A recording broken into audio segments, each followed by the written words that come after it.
1 year ko tong tinago. Naawa ako sa mga bata. Kanina nag-sink in lahat. Na may sakit ako. That I have cancer.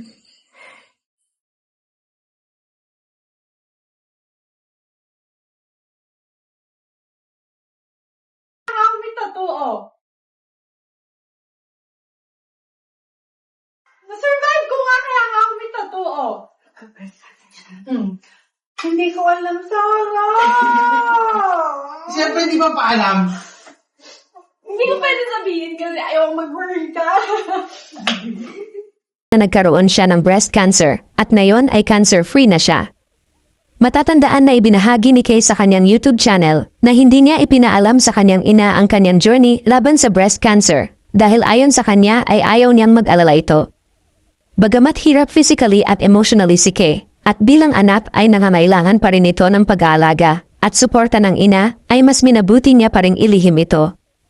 Ayon sa kanya, mas bubustuhin niya na lang daw kasing pagdaanan ang mga proseso mag-isa kasama ang pagsuporta sa kanya ng kanyang asawang si Jake kesa makita niyang nag-aalala ang ina sa gitna ng kanyang pakikipaglaban sa cancer.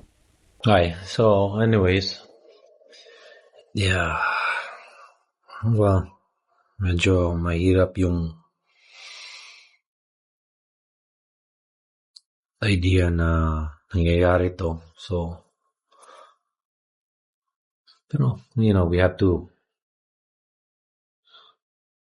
do the whole process and, yeah, be strong for her. So,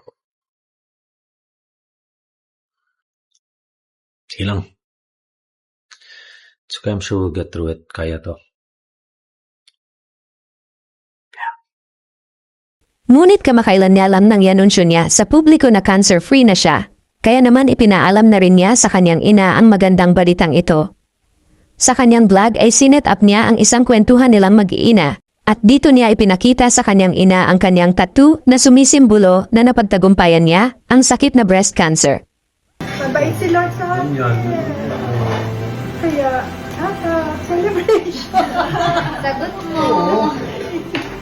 Ang dilim mo ako. Ano ka ba ganyan ako pag nanonood?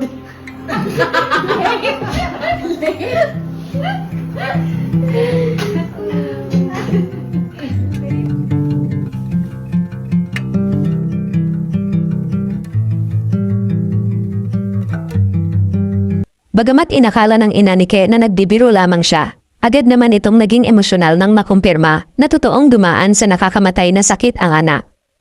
Mas lalo pa itong naging emosyonal dahil wala raw siyang alam sa pinagdaanan ng anak. Gayunpaman, hindi maitago ang saya nito nang malamang tapos na ang journey ni Kay sa pakikipaglaban sa sakit at napagtagumpayan niya ito.